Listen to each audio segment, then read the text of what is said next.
Today I'm going to be tearing apart a bullshit Christian propaganda video. It's one of those ones we all love, the same ones that we've seen in the past during Prop 8 and whatnot, where they lie, bullshit, make up stuff, hide facts, make stuff look out to be bigger than they actually are, and so on. So sit with me as we look at this video and look at it piece by piece, and look at the wonderful propaganda that there is in this video.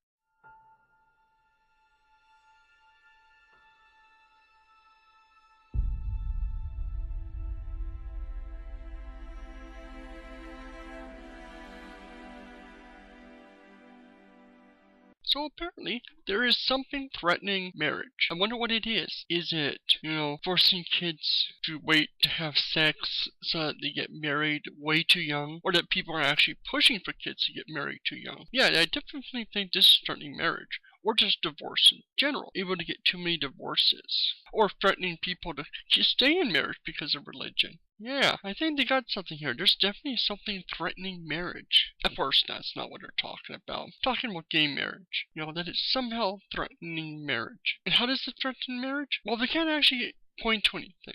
They keep saying it's going to destroy the country, it's going to ruin marriage, it's going to make things horrible in the United States. Well, where's this evidence? What is it going to do? Nothing. It's not going to ruin the United States in any way, shape, or form. So it's all nonsense.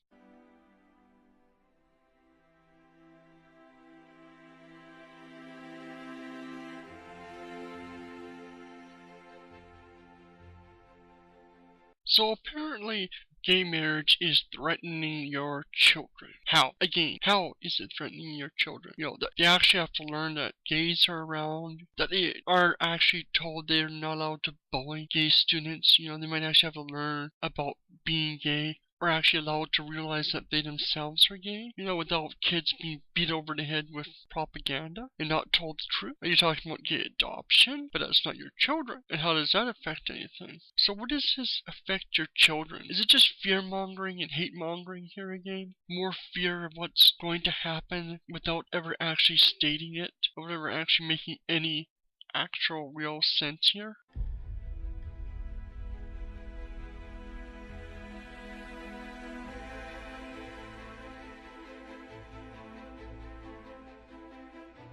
Threatening businesses. Wow, this sounds like a really big one here. How are they threatening businesses? Are they going over there and torching businesses? Is gay marriage going to outlaw Christian businesses and whatnot?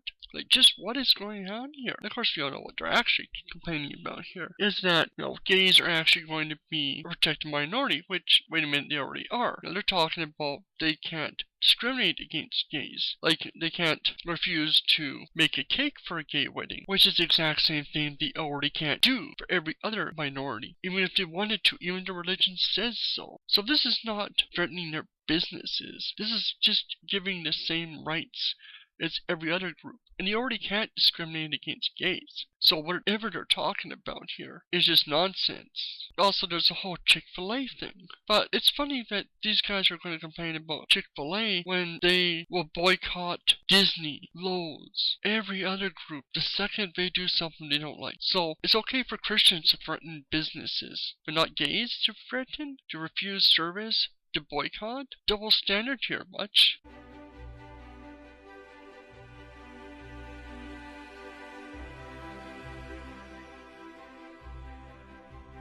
Threatening freedom. Here is another big lie here. And they also use an example, a really well-known example, and Christians complained about this early on. And this example of the guy that was outside the DMV, he was preaching about Bible and his hatred of gays and whatnot, and just speaking out against it. He was using his right to free speech, and he was arrested, or so they say. And whether or not you actually think this should be against the law, what he was doing actually was against the law. He was talking to a captive audience, and when asked to leave, he refused and kept making a scene. That is against the law. Those people were there to get driver's licenses and other things like that they have to be there for, and they just can't get up and leave, especially if they needed to have that day. So no, what he was doing was against the law.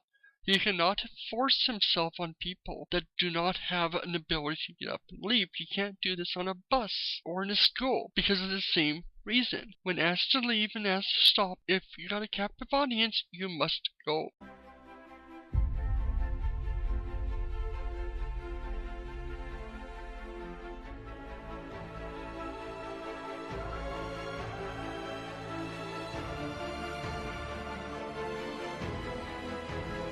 You know, the things they're talking about here that are decriminalizing are stuff that's already criminalized for any other protected group, any other minority, including themselves. That you can't spread hate, that you can't discriminate, you can't treat poorly, you can't bully. These things they want the right to do harmful things against gays. That's what they're really afraid of, that their right to hurt gays and to destroy their lives is being taken away. Well, sorry, society doesn't hate gays like you guys do. We're no longer going to accept you treat them in a way that we wouldn't accept for any other group. The things we're talking about here are the things you use yourself to protect yourselves. So stop treating us gays as if we're somehow different.